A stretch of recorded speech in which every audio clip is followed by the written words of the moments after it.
Oke, selamat siang Mbak Teta dan teman-teman. Jumpa lagi di Matkul Tekom 2 hari Kamis jam 1 ini ya teman-teman.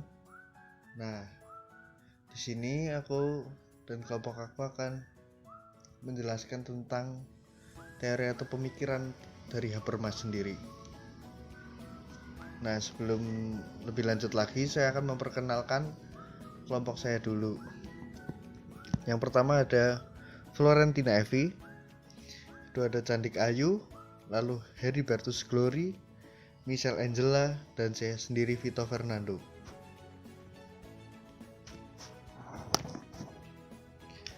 Jürgen Habermas. Ia merupakan seorang pria kelahiran tahun 1929 di Düsseldorf, Jerman. Ia merupakan seorang yang mempelajari filsafat di Universitas Göttingen dan Bonn. Ia juga bergabung ke dalam Institut für Sozialforschung pada tahun 1906 di bawah pimpinan Adorno. Habermas sendiri mengawali karir sebagai asisten dari Theodor Adorno. Setelah itu, ia memberikan kuliah di Universitas Heidelberg sampai tahun 1964 dan kemudian pindah ke Universitas Frankfurt dan menggantikan posisi Horkheimer sebagai pengajar sosiolog dan filsafat. Saat di Frankfurt, Habermas menjadi orang yang terlibat dalam gerakan kiri Jerman. Ia merupakan orang yang cukup populer di dalam kelompok mahasiswa sosialis Jerman. Namun, pada tahun 1970, ia mengundurkan diri dari kelompok tersebut karena kelompok tersebut melakukan aksi-aksi kekerasan yang tidak dapat ditolerir.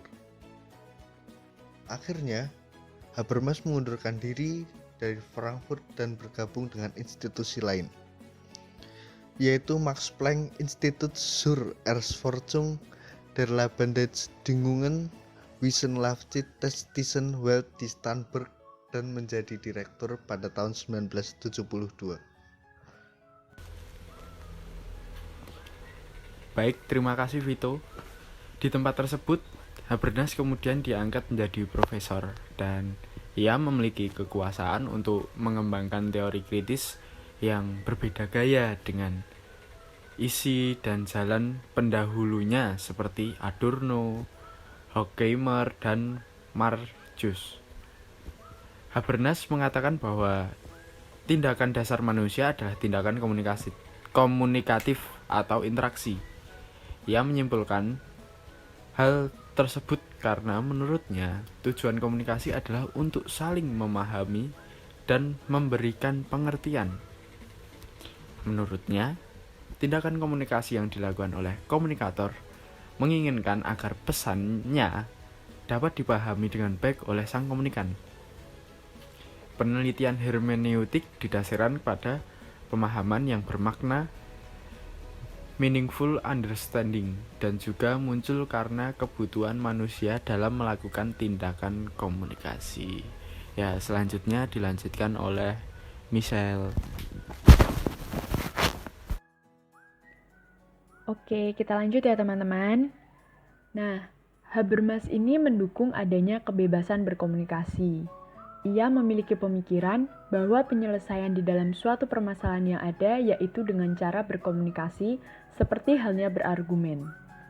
Landasan penting dari Habermas sendiri ialah kebebasan orang bisa berlogika serta berpendapat, sehingga tindakan komunikatif bisa terwujud di tengah masyarakat modern yang plural dan terdiferensiasi. Dapat dikatakan bahwa hal tersebut merupakan upaya dalam mengembangkan paradigma komunikasi dengan tindakan yang nyata yang dilakukan di dalam ruang publik. Habermas sendiri memiliki beberapa pemikiran, di antaranya yaitu ada rasionalitas komunikatif, tindakan komunikatif, dan ruang publik.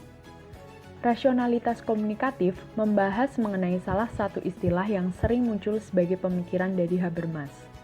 Rasionalitas komunikatif ini menekankan pada terbentuknya pemahaman bersama sarana komunikasi seperti halnya bahasa. Menurut Habermas, dalam melakukan praktik komunikasi terdapat 4 syarat, yaitu understandability, truth, sincerity, dan rightness. Lalu yang berikutnya yaitu tindakan komunikatif. Tindakan yang dimaksud di sini yaitu ada pada interaksi antar manusia yang dilakukan dengan sifat rasional. Rasional yang dimaksud yaitu sama seperti dengan pembahasan sebelumnya, yaitu mengenai pencapaian kesamaan pemahaman. Bagi Habermas, kata sepemahaman tersebut dapat berarti mengerti, persetujuan, ataupun konsensus. Nah, untuk mencapai tindakan tersebut diperlukan suatu tindakan yang disebut dengan tindakan komunikatif.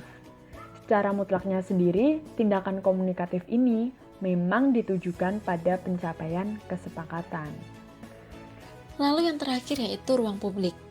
Ruang publik ini merupakan ruang privat masyarakat di mana semua orang bisa saling berkumpul bersama hingga membentuk suatu publik. Adanya ruang publik ini dimaksudkan terbuka untuk siapa saja yang terlibat di dalamnya. Habermas juga mengatakan bahwa hadirnya ruang publik turut memberikan peran yang penting dalam proses demokrasi. Ia pun mengatakan bahwa melalui ruang publiklah terbentuk suatu jaringan yang dapat mengkomunikasikan informasi melalui berbagai sudut pandang. Tetapi seiring berjalannya waktu, ruang publik ini justru mengarah pada hal-hal politik, di mana terdapat syarat-syarat bagi setiap orang untuk dapat terlibat di dalamnya. Namun Habermas masih tetap pada konsep ruang publik yang terbuka. Bagi Habermas, konsep ruang publik ini sangatlah penting, karena dengan adanya ruang publik ini menandakan adanya komunikasi. Ketiga pemikiran Habermas tadi tidak lepas karena peran Habermas sebagai salah satu tokoh sosiolog yang mencetuskan mazhab kritis. Baginya, seorang sosiolog memiliki kewajiban moral dalam mengajak dan melakukan kritik terhadap dominasi penguasa terhadap masyarakat yang ada di dalam suatu struktur sosial. Karena hal itulah, teori kritis dianggap sebagai emansipasi yang berusaha membebaskan masyarakat dari adanya kekejaman struktur sosial yang membuat mereka tertindas karena hadirnya kelompok penguasa. Nah, selanjutnya akan dilanjutkan oleh teman saya, Ayu. Yang terakhir, Habermas juga disebut sebagai filsafat kesadaran atau filsafat subjek, di mana prinsip dari subjek ini merupakan relasi diri dalam pengetahuan atau teoritis dan relasi bertindak subjek atau praktis. Selain itu, maksud dari filsafat kesadaran ini bahwa seseorang hanya bisa keluar dari bayangan filsafat kesadaran, tetapi tetap berada di dalamnya.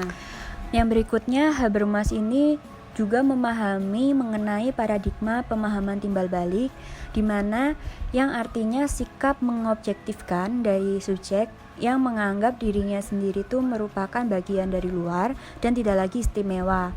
Nah, melalui pemahaman tersebut dapat kita lakukan dengan mengkoordinasikan rencana dalam suatu tindakan dengan mencapai pemahaman tentang sesuatu di dunia atau di lingkungan.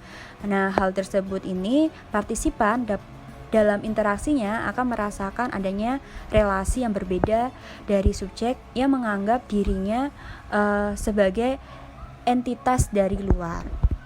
Sekian dan terima kasih. Jika ada yang ingin bertanya, dipersilakan.